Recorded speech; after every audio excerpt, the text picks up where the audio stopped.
एक औरत ने ऊपर नजर उठाई तो देखा कि आसमान में जैसे कोई खड़ा है। पहले तो उसे लगा कि शायद नजर का धोखा है, लेकिन दोबारा देखने पर यकीन हो गया। वाकई कोई पागल इंसान वर्ल्ड ट्रेड सेंटर की छत पर रस्सी पर चल रहा था। नीचे था 500 मीटर गहरा खालीपन और ऊपर बस हल्की सी हवा जो उसके पैंट के पैर हिला रही थी। उस आदमी के हाथ में एक लंबी बैलेंस रॉड थी जो हवा के साथ कांप रही थी, लेकिन वह जरा भी घबराया नहीं, बल्कि मुस्कुरा रहा था। डराने वाली बात यह थी कि उसने कोई सेफ्टी बेल्ट या रस्सी नहीं लगाई थी। जरा सी फिसलन और वो सीधा मौत के मुंह में। नीचे सड़क पर भीड़ बढ़ती जा रही थी। सबकी नजरें ऊपर उस पागल पर जमी थी। आदमी आधा रास्ता तय कर चुका था, बस थोड़ा और। तभी उसने देखा कि रस्सी के सिरे पर जो लॉक लगा था वो उल्टा फिट किया गया था।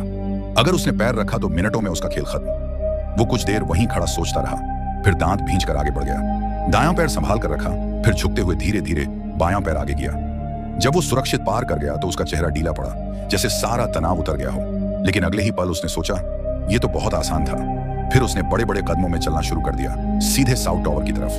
भीड़ का मुंह खुला का खुला रह गया।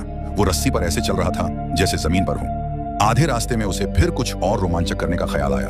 उसने अपना घायल दायां पैर पीछे खिसकाया, जिससे उसका जूता खून से लाल हो गया। दर्द के मारे उसके दांत भींच गए। फिर भी वो झुककर रस्सी पर घुटनों के बल बैठ गया। 500 मीटर की ऊंचाई पर एक घुटने पर झुका वो नजारा सबको सन्न कर गया। कुछ देर बाद उसने खुद को संभाला, खड़ा हुआ और नीचे देख मुस्कुराया। तभी 2 पुलिस वाले ऊपर पहुंच गए। बिना वक्त गंवाए उन्होंने हथकड़ी निकाली और चिल्लाकर उसे नीचे आने को कहा। जब उसने देखा कि पुलिस उसके साथियों को पकड़ रही है तो वो मान गया और वापस मुड़ गया। लेकिन फिर अचानक रुक गया। उसके होंठों पर वही शरारती मुस्कान लौट आई। उसने रॉड सिर के ऊपर उठा ली। सबके हैरान होने से पहले ही उसने रस्सी पर एक शानदार टर्न ले लिया। पुलिस वाले भी समझ नहीं पाए कि ये क्या कर रहा है। वो फिर सबसे खतरनाक हिस्से की ओर चला गया, जहां लोग नीचे देखने से डरते हैं। उसने खुद नीचे झांका और फिर दोनों घुटनों पर बैठ गया। धीरे धीरे उसने हाथ फैलाए और पीछे की तरफ झुक गया, जैसे मौत के साथ खेल रहा हो। नीचे खड़े लोग सांस तक रोक चुके थे। डर था कि कहीं आवाज से उसका बैलेंस न बिगड़ जाए। तभी साउथ टावर की तरफ से और पुलिस वाले ऊपर चढ़ने लगे। अब वो पूरी तरह पागल हो चुका था। उसने रॉड उठाई और रस्सी पर नाचना शुरू कर दिया। पुलिस वाले चिल्लाते रहे, पर उसने बस सिर हिलाकर उन्हें टाल दिया और नॉर्थ टावर की ओर बढ़ गया। दोनों तरफ पुलिस उसकी हर हरकत देख रही थी, जो शायद उसे और चिढ़ा रही थी। गुस्से में उसने रॉड रस्सी पर फेंक दी। दोनों हाथ सीने पर बांधे और पुलिस की तरफ ऐसे देखा जैसे चैलेंज दे रहा हो। हवा के झोंके से उसका चेहरा डोल रहा था, पर वो फिर भी एक पैर पर टिका रहा। नीचे की सड़कों पर अब भीड़ फट पड़ी थी। हर कोई ऊपर उस आदमी को देखने दौड़ाया था। तभी उसने देखा कि आसमान में काले बादल छा गए हैं। बारिश कभी भी हो सकती है। उसने सोचा कि अब लौटना चाहिए। जैसे ही वो मुड़ा, रस्सी का लॉक अचानक ढीला हो गया। पैर फिसला और वो लगभग गिर ही गया था। नीचे से चीखें उठी।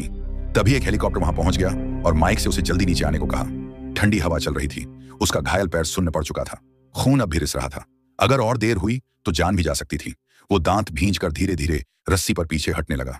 हर कदम किसी तलवार की धार पर चलने जैसा था। बड़ी मुश्किल से वो इमारत के किनारे तक पहुंचा। बस कुछ कदम और। तभी उसकी टांग में ऐंठन सी उठी और रस्सी का लॉक डरावनी आवाज करने लगा। सबके दिल मुंह को आ गए, लेकिन ठीक उसी पल उसने चमत्कार की तरह खुद को संभाल लिया। फिर वो मुस्कुराया, एक अजीब रहस्यमय मुस्कान के साथ। सबको लगा अब फिर कुछ करेगा। उसने रॉड आगे फेंकी और ऊंची आवाज में अपना नाम बताया, जैसे कोई शो खत्म कर रहा हो। पुलिस वाले भागकर पहुंचे, हथकड़ी पहनाई और उसे नीचे ले गए।